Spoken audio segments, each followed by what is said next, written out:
Nous allons étudier une partie du calcul différentiel et intégral qui est sans doute la partie la plus difficile dans ce domaine.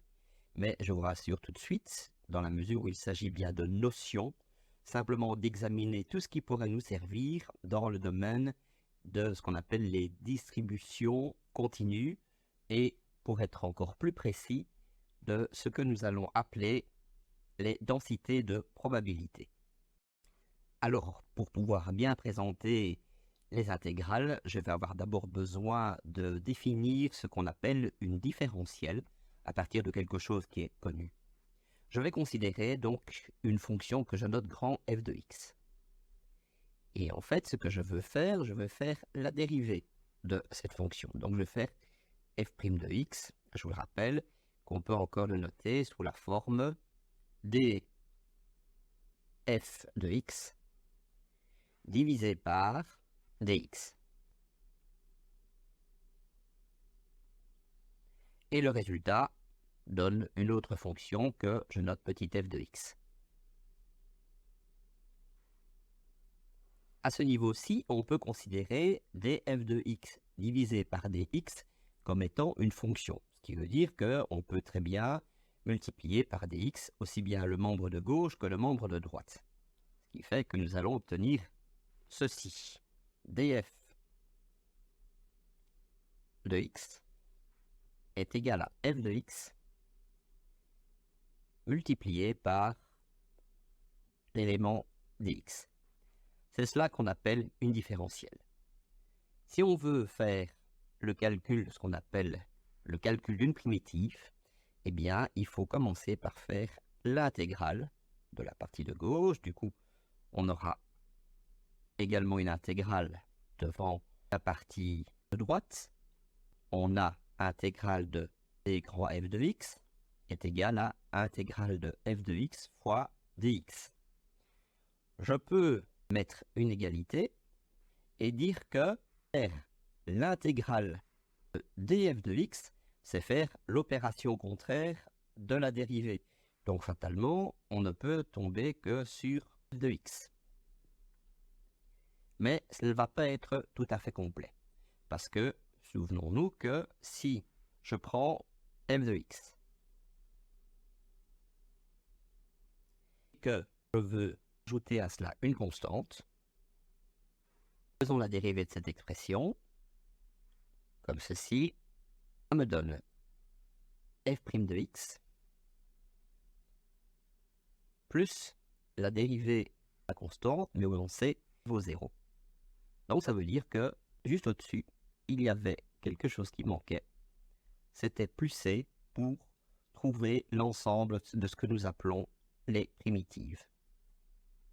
Alors, qu'est-ce que c'est que faire des calculs de primitives? C'est donc faire calcul intégral qui permet de pouvoir trouver une fonction dont, si on fait la dérivée, on trouve la fonction de départ, auquel il faut rajouter une constante. Donc, si j'écris f de x dx, c'est égal à grand f de x plus c. Je vais regarder différents exemples que nous aurions pu éventuellement mettre sous forme de tableau. Intégrale la plus simple, intégrale de dx. C'est comme si je faisais une fois dx, et on sait que cela nous donne x, puisque la dérivée de x donne 1, plus une constante. L'intégrale de x exposant n. N'oublions pas d'écrire le petit dx. Si nous raisonnons à l'envers, on sait déjà que fondamentalement nous devrions avoir x exposant n plus 1. Parce que rappelons que si je fais la dérivée de x exposant n plus 1, je vais avoir au niveau de l'exposant n plus 1 moins 1 qui vont s'annuler.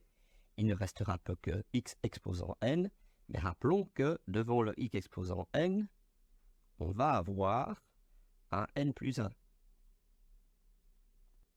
Donc, il y aura un souci si je laisse simplement le x exposant n plus 1, parce qu'il y a cette partie ici qui est manquante au niveau du calcul de l'intégrale.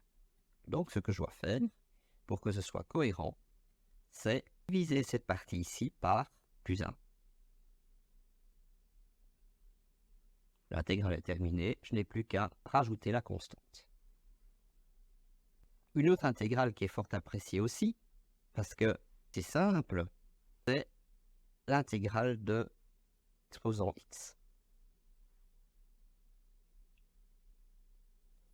Si je calcule cette intégrale, eh bien, si je me souviens que la dérivée de e exposant x, c'est e exposant x, eh bien, dans l'autre sens, ça marche aussi, il n'y a rien à faire. Dernière petite intégrale, est l'intégrale de dx de x. Ou si vous préférez, c'est l'intégrale de 1 sur x multiplié par dx. Alors, si on se souvient des tables de dérivées, on sait que c'est le logarithme népérien de x qui, lorsqu'on le dérive, donne 1 sur x. Il y a malgré tout une petite restriction au niveau de l'intégrale, c'est que pour que cela fonctionne, on est obligé de mettre la valeur absolue de x. Simplement parce que on ne considère pas les valeurs négatives au niveau du logarithme népérien et on peut rajouter la constante. Voilà pour ce qui nous intéresse au niveau des différentes formules d'intégration. Je reprends la formule du calcul primitif et maintenant nous allons pouvoir comprendre ce qu'est une intégrale définie. En fait, je vais écrire la même chose. Donc, intégrale de f de x dx. Et l'idée, c'est de pouvoir faire le calcul de f de x plus c quand on a deux valeurs en intervalle, en réalité, qui va de a jusqu'à b. Donc, regardons un petit peu géométriquement de quoi il s'agit. J'ai mon système d'axes avec l'intervalle a et b. Et puis, je place maintenant ma fonction.